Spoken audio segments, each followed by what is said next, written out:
Assalamualaikum warahmatullahi wabarakatuh. Selamat pagi teman-teman. Hari ini kita akan belajar materi administrasi dalam kepramukaan atau gugus depan. Sebelumnya perkenalkan, nama saya Septia Nur Aini, NIM 041 dari Universitas Muhammadiyah Brangsau Lampung, program studi PGSD. Pada materi kita hari ini ada beberapa poin. Yang pertama poin administrasi dalam kepramukaan, kemudian yang kedua program kerja gugus depan, yang ketiga pembukuan, dan yang keempat atau yang terakhir surat menyurat keluar dan masuk. Yang pertama yaitu administrasi dalam kepramukaan.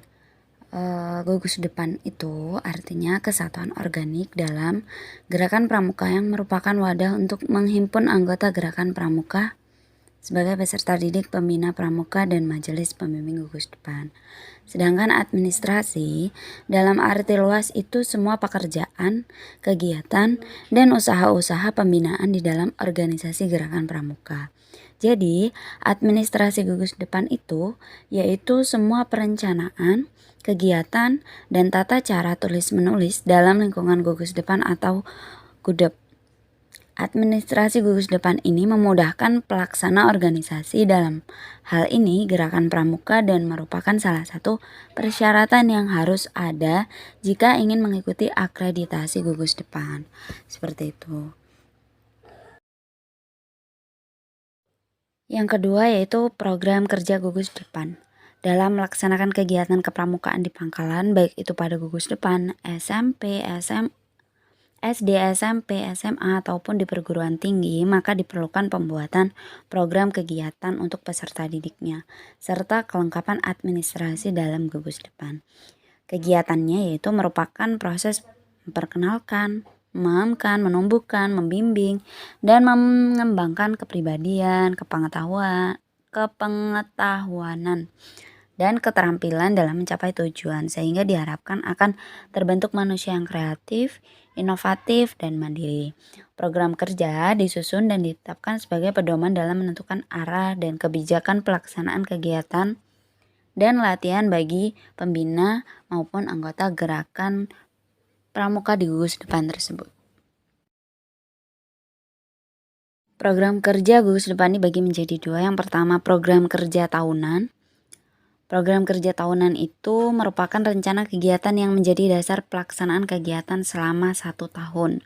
Prota ini dijabarkan menjadi 3 tahapan yang masing-masing berlaku selama 4 bulan atau caturwulan. Pelaksanaannya dapat dilakukan menurut skala prioritas, mana yang perlu didahulukan sesuai dengan kondisi tadik dan lingkungannya. Kemudian yang kedua program kerja mingguan. Program kerja mingguan ini memuat runtutan kegiatan yang akan dilaksanakan pada waktu latihan rutin.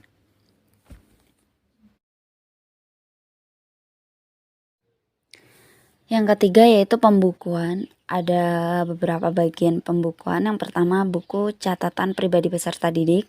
Buku tersebut dipegang oleh ketua gugus depan dan harus selalu dimutakhirkan. Buku catatan pribadi ini berisi nama lengkap, tempat tanggal lahir, agama, tanggal masuk menjadi anggota, sifat baik yang perlu dikembangkan, dan sifat kurang baik yang perlu dikurangi. Kepemimpinan yang pernah dialami, peristiwa penting yang selama menjadi peserta didik, observasi terhadap pribadi anggota, kecerdasan, gotong royong, disiplin, kegembiraan, dan sebagainya. Kemudian ada buku registrasi peserta didik. Buku registrasi ini berisi nama lengkap, tempat tanggal lahir, agama, nama orang tua, pekerjaan orang tua, alamat rumah, golongan darah, sekolah, bakat dan hobi, dan sebagainya. Kemudian yang selanjutnya ada buku induk.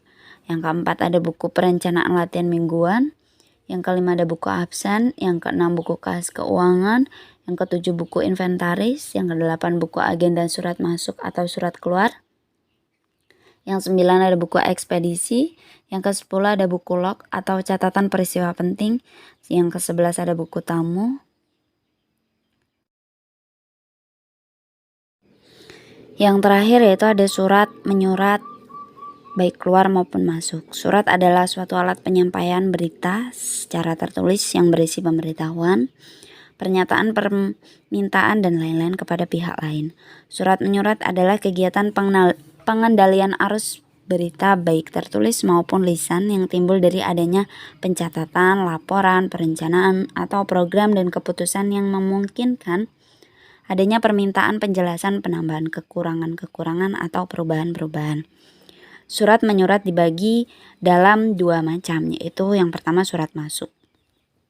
Ialah surat yang semua tulisan-tulisan atau berita-berita yang diterima dari instansi atau pihak lain yang penerimaannya dipusatkan di sekretariat atau bagian lain yang diberi wewenang atau tugas itu.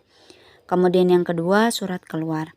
Ialah semua tulisan-tulisan yang dikirimkan kepada instansi atau pihak lain yang setiap konsep untuk diajukan kepada pimpinan disalurkan melalui kepada sekretariat atau sekretaris atau pejabat yang diberi wewenang meneliti. Seperti itu. Baik, sekian materi yang bisa saya sampaikan. Terima kasih telah meluangkan waktunya untuk memperhatikan materi yang telah saya berikan. Saya akhiri. Wassalamualaikum warahmatullahi wabarakatuh.